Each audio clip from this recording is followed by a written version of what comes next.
Good afternoon, slot car friends and racing fans from around the world. It is I, Stingray Johnny, and today, with the assistance of the King, we are going to discuss preparing your armatures for racing. There's a lot of people who don't really do things the way they should. There's a lot of tools involved. Like I said, the King here is going to help us with this example. And I'm going to take the clamp off the car and I'm going to pull the armature out. I want to see what we have here. Okay, so hang on. I'm actually gonna zoom out a little bit. Hang on. Okay. All right. So a lot of people really, don't know that much about armatures. But when you're gonna race, you want a good armature. You want a good one. Now, I'm going to show you how to prepare your armature to do that. Now, you noticed when I took this armature out of the car, the brushes did not stick to it. And that's good. If the brushes stuck to this, what it would be telling you is that you're over oiling your car. And you really don't want to get any oil on this surface. You don't want to get any oil on your brushes. You want it to be nice and dry. So let's get right into this. Let's get into how to prepare your armatures for racing. So the first thing you want to do is examine it, obviously. And it looks pretty good at this point, but we've got some things we want to do. So the first thing I'm going to do is I'm going to take a pencil eraser and I'm going to just go around this armature. It helps when you have like a nice new eraser, or fairly new, because you want to get right in close to that post there. Okay. All right. So this looks a little better, but we can go even better. The one thing I want to tell you, I want to stress this right now. When you clean your armatures, please, please, please do not use any kind of a wire wheel or anything seriously abrasive, because this commutator is very thin and it's made out of copper. Copper is a very soft metal. So you've got a very soft metal and a very thin metal plate. And you don't want to damage it. You don't want to warp it. You don't want to get little divots in it. And what happens is if you use like a wire wheel, you can get divots. And you might not see them. You might polish that thing up and say, oh, this looks really clean. And you're really happy with it. But maybe it's a 1,000th off or a half a 1,000th off or whatever. You want, for racing, you want the plate to be as flat as it possibly can. So there are special tools made to do that. This is one of them. This is a com repairing tool. You can buy it in conjunction with the com polishing tool. And what the deal is here is they come with these little polishing discs. And they're sticky on the back, and you can just stick that on there. And then you can put this in a Dremel. And then you take your Dremel with your little tool, and you put it down on there. And you can hit that with a couple thousand RPMs. They'll spin very fast. And you want to use like a little heavier. They come with different, these little sandpapers come in different grades of coarseness. You want to use the little more coarse one if you have a problem. We haven't determined that this armature has a problem yet, so I'm probably putting the cart before the horse, but this would be to repair, and I'll talk a little bit more about that later. So now that we've kind of taken most of the gunk off this, which it wasn't that bad, but it could be worse. Now we're going to take this. This is a comb polishing tool, and I don't know offhand where to get these, but you can get them. You can look around. Just look on the internet for comb polishing tools. I tend to try to go in one direction. I mean, will it really hurt it if you go, both directions? No, but I don't know. I just do things the way I do them, and I try to go in one direction. Okay. And also, as I'm doing it, I just take the little eraser and I try to clean up the little bits of copper that get stuck in the sandpaper. You want it nice and clean so it can do its job. All right, let's go back and do this again. I guess we're going to go both ways because it's not really doing what I want. Okay. All right. Yeah. All right. Well, actually, this is a good example. So I'm going to show you something. Let me just clean this one more time. I hit it pretty good, and it didn't really work. What it did was it left residue, it left like tarnish and whatnot here. Now, I don't know if you can see that, but there's areas that are dark and there's areas that are shiny. What is that telling me?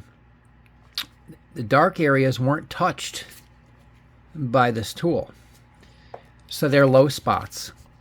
And this armature apparently has a lot of low spots. Now that's when this tool comes into play with a little more abrasive sanding disc. And like I said, you put that in your Dremel and you hit that a little bit. And sometimes you can make that nice and flat. But that's what you use this tool for. This tool is really for comms that are already pretty flat. And like I said, you just kind of go across that a couple times like that, or several times, whatever. Oh, because I just dropped it on the floor. Let me tell you something about this. This sanding disc is very mild. It's like 1500 grit. And because it's flat, on this metal piece, it doesn't hurt the commutator. It's only if you're using something like a wire wheel and you're hitting this, like at an angle, because if this was a wire wheel, you'd be hitting that at an angle. Actually, I have one here. Hold on. Ugh. If you're taking a wire wheel now, even, and I know this is steel, but even if it was copper or brass or whatever, don't do it. Don't use these. But you'd be hitting at an angle, and you're going to get all kinds of divots in there, and you might not see them. You might think your commutator is nice and polished and bright and awesome, and really what you just did was you made it like this one, where it has high spots and low spots. You won't see them then, though, because the wire wheel, got in there and cleaned them up. But this, because it's flat, shows you that there's some areas that need some more attention. And like I said, that's when you go to this. Okay, so for the rest of the example of this video, I'm going to use a different armature because I don't really like this one. We're going to use this one. This is one that I also polished with this tool. And this one, as you can see, is much more even. I hope you can see that this one's got like tarnish areas still that the tool didn't touch it. This one is totally clean. This is what you want your armature to look like after you polish it. You want it to look nice and flat and even. Speaking of flat and even, the next thing you want to do after you've flattened and evened it is you want to take an X-Acto knife and ever so gently, I actually even use it upside down, run it down these slots. You don't have to do it hard, but you have to do it, and I'll tell you why. Go right down this slot, clean it out, go right down this slot, clean them all out, okay? Then blow it out. Because what happens is If you leave little bits of residue, little bits of copper, from when you sanded it in those grooves, what happens is it creates an electrical connection, and you'll fry your motor. You'll probably melt your chassis, and in fact, yeah, you'll melt your pickup shoes. I'm sorry, you'll melt your brushes right into your chassis, and that's not a good thing. That's not a good thing. So this armature is looking pretty clean. It's looking nice and flat. We've cleaned it all up. The next thing we're going to do, well, we're not going to do, but I'm going to tell you about this. This is a tool you can buy from Scale Engineering. Now, the reason I'm not going to use this today is because in order to use it, you can't have the armature on the gear plate, and that would just take too much time to take off and everything. But you can actually take this tool and you can put just an armature in here, and you can spin that armature, and it will tell you how many thousandths off your armature is. Hopefully, it's not off at all.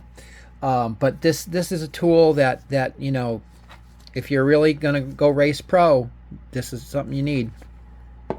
So back to the armature here. Next thing we're going to do, now that we know we have a nice flat com plate, is we're going to test the ohms. And we're going to put this at 200. And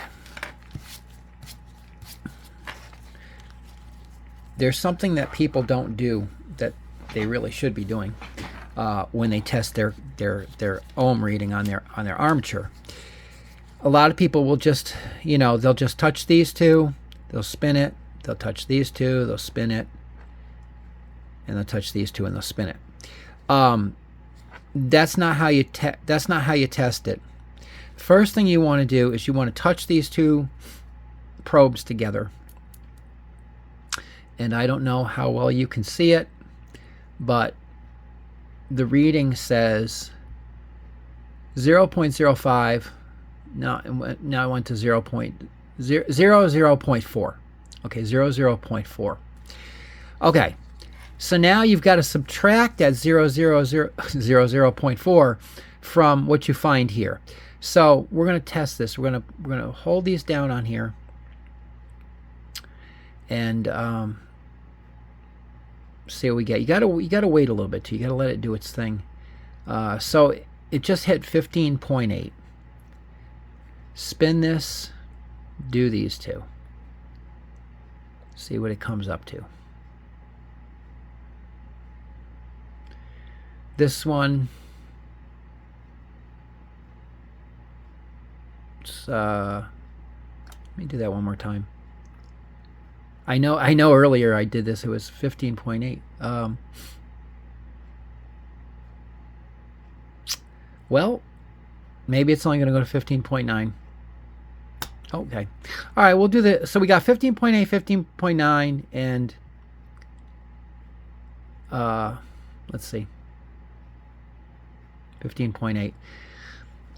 All right, so this armature, one pole was 15.8, one pole was 15.8, and one pole was 15.9. It's very, very close. I had actually tested this earlier, and they were all 15.8. I don't know why one is not cooperating now. But anyways, that's very close. If you had an armature that was, say, 15.8, 15.8, and 24, you don't want to use that. There's one pole that's just way out of sync. There's something wrong with it. It shouldn't be like that. If you're going to go race, seriously, you want all those poles to be equal or very close to equal. This one is, because even as I just tested it, it was only off, two of them were 15.8, one was 15.9, but that's not even the right number. As I said, you got to subtract the 4 from it. So, one pole was actually 15.4, another pole was 15.4, and another pole was 15.5. That's what this armature is. That's very typical for one of these stock magnet traction armatures. This is a very good armature. It has, it got a nice flat com. It's clean. All the windings look good. All the readings on the ohms is good. So this is an armature that you could use to race. You can go through your armatures and you can check them all and find the best one. That's kind of it for today. I will say, please like and subscribe to the video.